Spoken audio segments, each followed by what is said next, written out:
We've had a good week, and the guys have really prepared hard. And again, and I don't want this to fall on deaf ears, nor do I want it to be overly repetitive. I've had no pushback, and anything that we've asked, we've gotten. And the guys continue. Youth, young, that's no excuse. They're all old enough, and I shake my head when I hear coaches and I hear moms and dads talk about that. You're 20 years old. Are you kidding me? And you don't know what to do? You're 21 years old and you don't know what to do? You know, I'm 5 or 6 years old. My dad made sure I knew what to do. Otherwise, you didn't do it anymore. And this young team is mature enough. They're fine. And we always have to get better. We always have to prepare better. We always have to know the opponent better. And does that come with more time on task? They've been playing a long time. Okay, there's just a different guy and a different jersey number, maybe a little faster, a little stronger. It's the same tips, the same tells that they had in college that they didn't pay attention to and their coaches didn't tell them anything about. So our guys have done a very good job of attention to detail. And then one more time on the Friday practice, you know, I think they're going to go right now, go have a fight in the parking lot. And that's good. You know, I mean, they're that way. And we have, and I think Coach Jackson does a great job of this.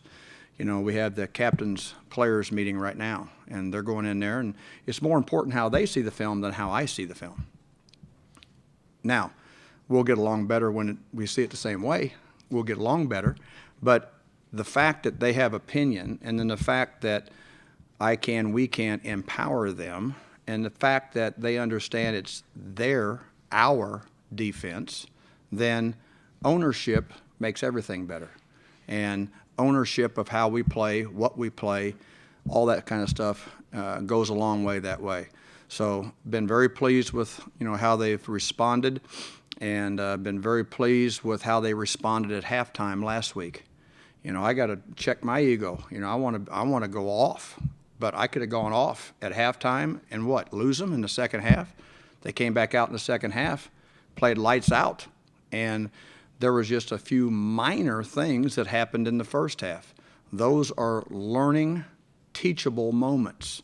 And with the people that were involved, I think very teachable, because they're pretty sharp guys that way too. They're pretty instinctive guys. And so I've seen this week in practice them already change a leverage or change a thought process, change a technique that will be more helpful in that situation again. Questions?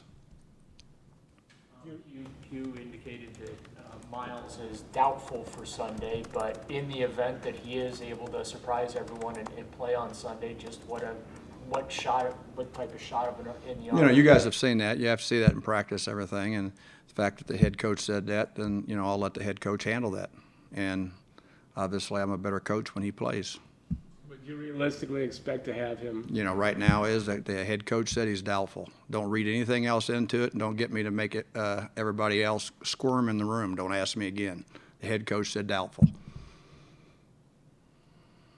I know Jamie Collins isn't playing Sunday, but I wanted to ask you about him.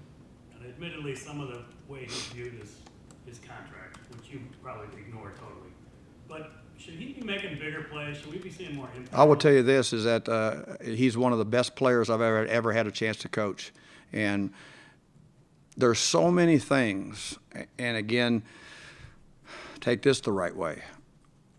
From a statistical standpoint, you have no idea all the things, disruption standpoint, that he does, all the communication things that he does, all the violent contact things that he does when he knocks the ball to somebody else to make a play. He's played lights out. He really has. And the flexibility of his skill set allows us to do so many different things. Now, through the plan of the opponent will be how he's used, meaning that if the opponent does certain things, and I want you to, if you ever take a look at the film, go back, look at the film, how many times he's placed at the point of attack and how many times he's disrupted the point of attack, be it the pass game or the run game. Behind the ball, when he's behind the ball as a zone linebacker, You know, he's as good as any of I've ever had a chance to coach. And what we call the chase scrape skills. You know, Kirk's is there more times than he is because he is our strong side linebacker. And we call it strong side linebacker not because you put a weak person there. You put a physically dominant, strong person there.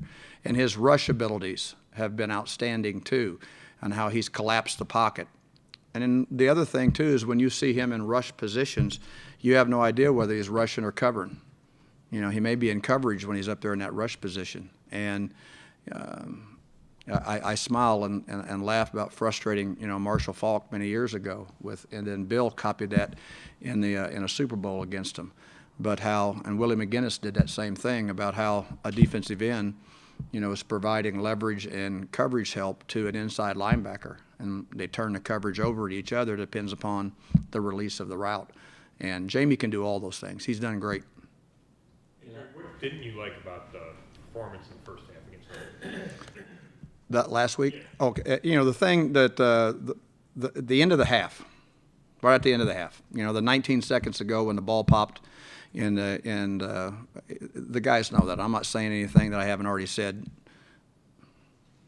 vocally in the room about, you know, we have a run call. You know, and when they pop the run, it's an overloaded. You know, we have more than they can block, and we just, you know, missed a couple tackles, and we've been a dominant tackling team. You know, we measure here yards after contact, inches after contact, blades of grass after contact, and last year was not a very good tackling team here at all. And really, of all the places I've stepped into, probably the worst, okay? And this year in the preseason, even guys who didn't make the team, our YAC statistics were off the charts, very good, and have been very good all year. Last week, because of that one play, the stat got skewed a little bit. And I smile and I laugh about people talking about missed tackles when there's no contact. No, that's a whiff. That ain't a missed tackle. Okay, and that, you know, we measure after there's contact made on how much territory is gained. And then, you know, right before the half too, and that, you know, they got down to the inside the 5-yard line, inside of 5 seconds, and that took some cojones to go ahead and go for a touchdown, and we're in a double coverage on the guy that catches the ball. I got to calm myself going in at halftime and didn't lose them. You know, and I will tell you this, they came out and played very well. One of the things to also monitor and take a look at is take a look at differences of teams that you watch in college, high school, NFL even, on what takes place in between series. And wherever I've been, our staff is very, very well versed on making corrections on game day, not the day after. They can have your job on the day after. Everybody's an Einstein the day after. You got to do it during the game. You have to do it during the series, and from possession to possession, first half, second half. And I've always taken great pride that we've been able to do those things most places that we've been. I thought they did a really good job. I really thought the staff and I thought the players were very into it. And then as you take a look out on the sideline, the position cooperation. You know, there's a lot of egos involved in professional sports, be it coaches, be it players, be it position groups. Hey, we're a defense, all on the same page, all together, and I was very pleased with the position cooperation and the understanding of what was going on. So outside of that one series right there, and again, you know, I've played lots of places where we have to come in and we call it sudden change. We call it an adversity situation whenever we have to play after a turnover. And we're always really good wherever we're at. And we gave up 2 touchdowns, so we don't do that. And that I don't like that at all. 3 of them, we got 2 turnovers, got it back for us, we forced a punt. If you force a field goal, you win. After a turnover, you win. Make them kick a field goal. So those were the things I didn't like in the first half. And to their credit, they were very focused and made the corrections the right way. How has Jason McCourty been playing for you both on the field, but also the leadership he's probably Very good. showing? No, and he's excellent, and we knew that. And I think one of the things we talked about when we signed him is, number one, he wanted to be here just like I wanted to be here. I don't want anybody around here who don't want to be here.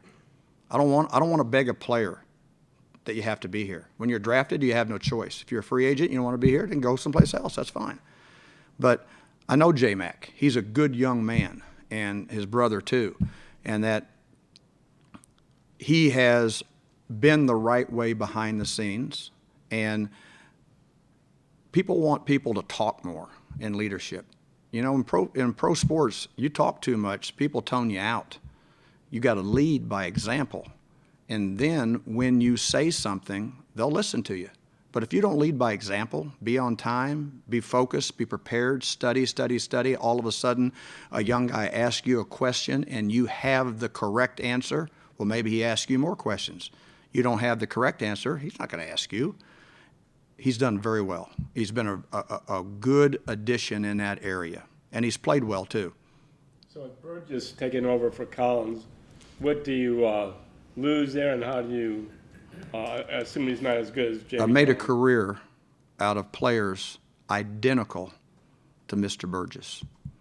Everybody else says he can't play. I love coaching those guys. I love being around those guys. And have you seen, since we've walked in the door, the change in him? He reminds me of the intern coach that I had here all preseason and training camp, Jolon Dunbar, who played for me for 9 years. He reminds me a lot of Jolon Dunbar. He has instincts, and he is tough. And when I say instincts, he understands where the ball is going before the ball goes there, so he just gets off and goes and train wrecks it. I'll live with that. I'll live with the fact that he's a tough guy that way. And what a lot of people don't know is that from a mental capability, there's only certain guys we ask to play one position. And I've told them all they have to play two for position flexibility to get through injuries in a game. Burge plays four. He plays four positions. And so when you're smart and you're tough, then hopefully if I'm smart, you know, I can find ways to help you play. And I don't have to worry about him doing things incorrectly. And when he does do things incorrectly, he's a train wreck. I'll live with that. So what four positions then? He'll play all of them. You want him to play nose guard, defensive end? I'm not going to tell you what position he plays. He's going to play. Yeah, he's going to kick field goals.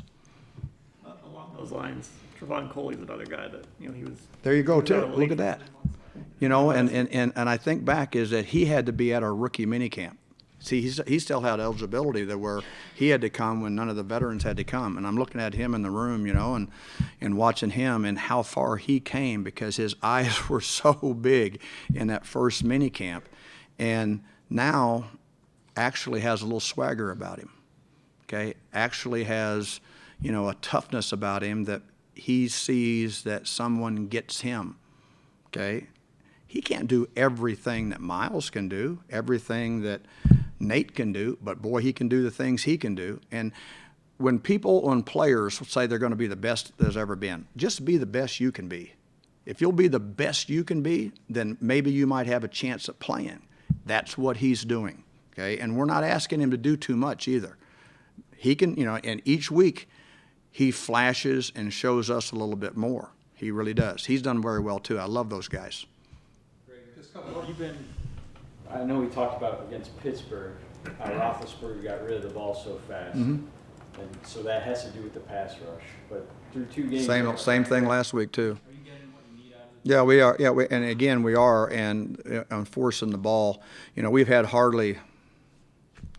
You know, one of the things that was a problem here last year too was how many deep balls was being around here, and you're not seeing that right now. Why? Is because of, number one, how long can you hold the ball, and number two is that the techniques of how we go about playing that, and we're always going to be more disruptive, but when they are, as you take a look at what Baltimore did, and I know those guys really well, from the max protection angles, and until they got no back, and then their no back stuff was very quick, and so that's good coaching on their part because they know I'm coming after them. And so the coaching point is that we may not be able to figure out where they're coming from. So quarterback, you block them. All right, how do you block them? Get rid of it, get rid of it, get rid of it. And Deshaun, he'll learn that too, and he's doing better about that too. Is that not all the times can you picture and do you see exactly where the pressure's coming from?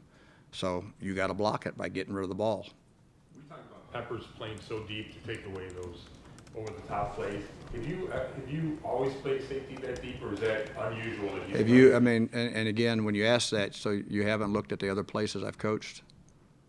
Yeah, that's the same. And I first started out with Sean Taylor, who is the best football player I have ever coached, who the day he broke the record on Favre throwing the most interceptions in NFL history, he had the opportunity to get 5 that day. He got 2 or 3. He dropped 2 other ones. And one of the things is that, and I laugh because somebody asked me, in the organization, asked me how come I play Peppers so deep. Okay, they said, why does Peppers playing so deep? Because I told him to. And when he no longer does what I tell him to do, he's going to be your intern or somebody else's intern in the building. Okay, he's going to play where I tell him to play. And when you take a look at how well he has played, there's only been 4 passes thrown farther than 20 yards against us this year. 2 have been interceptions, 1 has been incompletion, and 1 was caught by Antonio Brown that still pisses me the F off. And that was a punt. That wasn't a throw. That ball should have been knocked down, carted off, turned over. No way should that pass have been complete. Jabril's doing very well. He's doing very well. Not only him, but some of the other things we do. And you haven't seen them all because of the philosophy of the things against us. But we've got 18 pictures of where he plays. There's 18 different spots he's supposed to play when he's back there or wherever he's at. And it just will go into whatever game plan's effective. You'll see him in different places this week, on certain spots because of what we want the quarterback to believe. To believe, not know, but to believe. Last one. I totally understand everything you're saying about how effective he is in that role, but is any part of you find it difficult to take him far away from the line because he seems like such a good tackler and such a good playmaker that way too? Let me ask you this. Who else you want to put back there? Nobody else. No. Nope. You haven't been watching practice. You've been over yik-yakking over there when we're practicing. So, no. Nope. I've given every single defensive back a chance to prove that you can be the angel of this defense. And the angel is a person that covers everybody else up. He's the angel. And that's the big picture we have in our defensive team meeting room in the back of the room. Why is it in the back of the room, not in the front of the room? Because you're in the back of the defense, and you got to be the angel. And the tackling in space, he'll tell you right now, it's 10 times easier doing it from that position than, and again, I used to be a DB coach a long time ago too, and I shake my head in this high school and college stuff that I see and NFL stuff that I see where you place a safety 12, 14 yards deep and you tell him to sprint back 25 yards and then break on the ball. And then you have to understand how much distance he can travel after he transitions out of a back pedal instead of just standing there flat-footed and letting Jabril cut it loose. I'm not as smart as you guys, I guess.